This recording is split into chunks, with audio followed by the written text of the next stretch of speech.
Okay, well, and there's going to be a war in Africa soon. They're gearing up for that to go save the African people. Also, they're looking at Central America.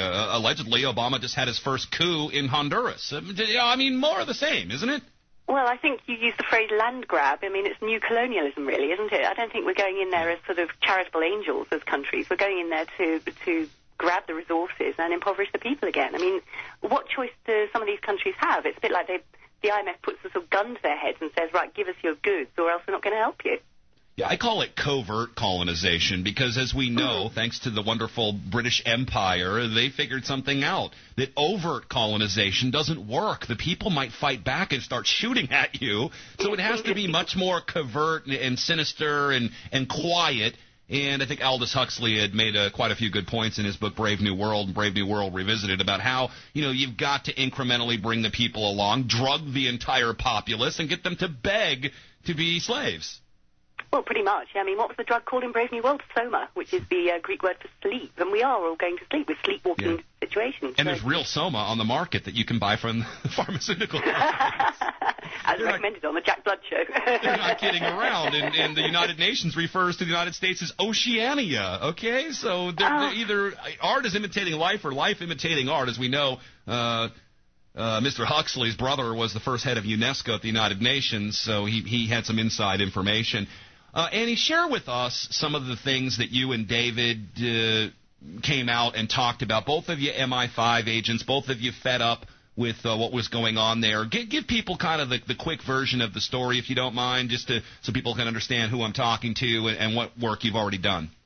Sure, yeah. I worked in the MI5, which is the sort of equivalent of the FBI, back in the 1990s. It's all quite a long time ago now. And while I was there, I met my ex-partner, David Shaler.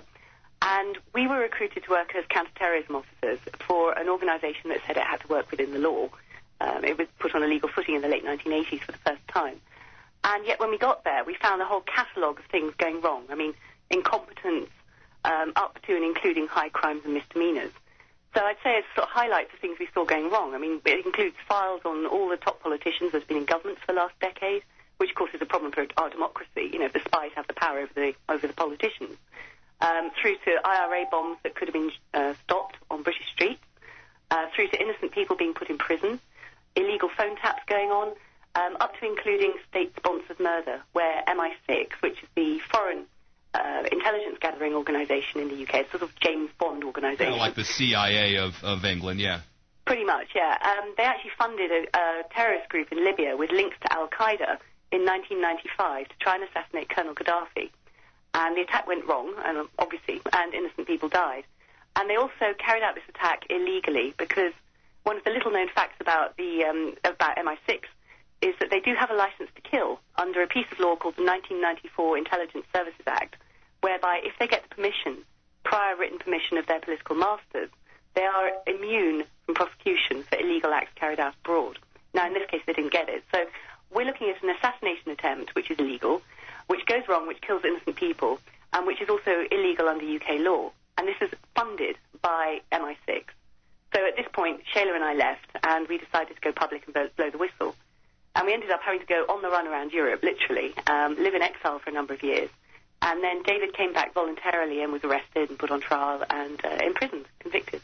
For violating the State Secret Act there. That's right, the Official Secrets Act. Yeah. It's one of the most draconian pieces of law in any Western democracy. In the UK, it basically says that if you work for the Spies and you witness crime, up to and including murder, if you then report that to anybody apart from the head of that agency, you are the criminal.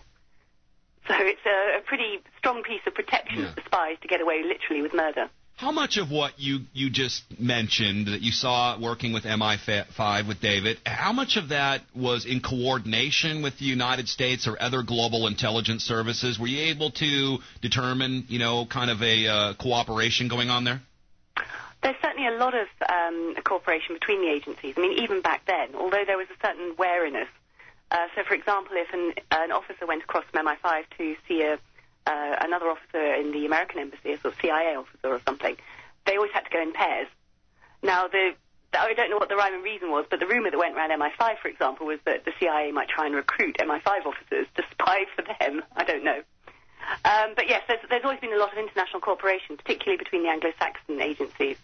So the Australians, the Canadians, New Zealanders, and the US and the UK. Yeah.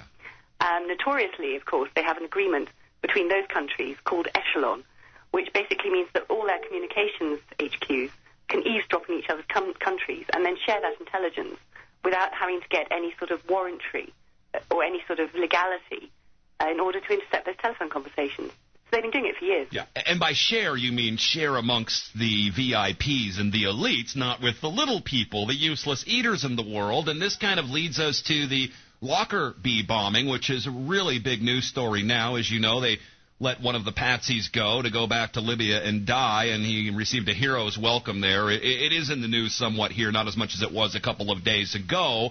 But with what you just said, I mean, we've got, first of all, in Iraq, we caught SAS agents. They're posing as terrorists in order to, do the P2OG, as we call it over here, or as Rumsfeld called it, that is to tempt the terrorists, even pretend to be terrorists, in order to lure them out of their caves, and they'll bomb things. And they got caught doing that, of course, and then they were locked in jail, and then later they had to blow up the jail to release these SAS agents before they could talk to anybody. So there is quite a history of this. And then you mentioned, where the MI5 was, and the British government was funding radical Islamicists in Libya. They were working with them, a quid pro quo, in order to have a regime change currently happening in Libya. And then we look at what you just said about sharing information. And what we find with the Lockerbie bombing was that they had prior knowledge that VIPs got off the planes before they took off magically. There were missing bodies, and of course this leads us to the patsies. Any information you wish to share on Lockerbie bombing in Libya, I would appreciate it. I mean, I'm not an expert on the subject, but David Shaler actually was. He was the desk officer in charge of the Libyan section in MI5 at the time when a lot of the publicity was coming out of Libya in the early 1990s, trying to say that it wasn't them, it was the Iranians what done it. Now, because of all this, particularly a notorious documentary called The Maltese Double Cross that was made on behalf of the Libyan regime, which tried to shuffle off the blame, he actually had to go back over all the investigation files and rebut the claims made in that film. It was a very clever film. It was full of elisions and things. But he spent months going through all the information, and he said that what he saw convinced him it was actually the Libyans that carried out the attack. It wasn't patsies. Now, it's interesting, of course, that at the moment all these sort of theories are coming out saying, no, it really was the Iranians. The Libyans have been framed, they're innocent. But, of course, who's the new big enemy of the West? It's the Iranians, not the Libyans. So it's very convenient for people to say that now and say point the finger of blame at the Iranians, but I'm not 100% convinced that's the case.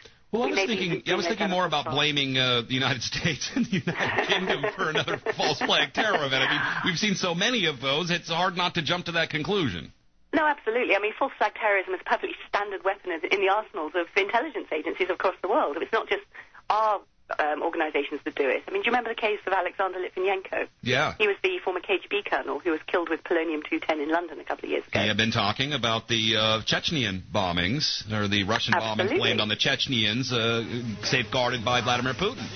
Very much so. And, he was a whistleblower, and he was talking about false flag terrorism carried out by the KGB. So it happens across the world. Of course. Let's come back. Let's talk more about this. We're with Annie Machon, former MI5, now a whistleblower. Annie Machon, Machon, AnnieMachon.com. That'll be linked at AmericanFreedomRadio.com. Stay with us, folks. We'll come right back after this.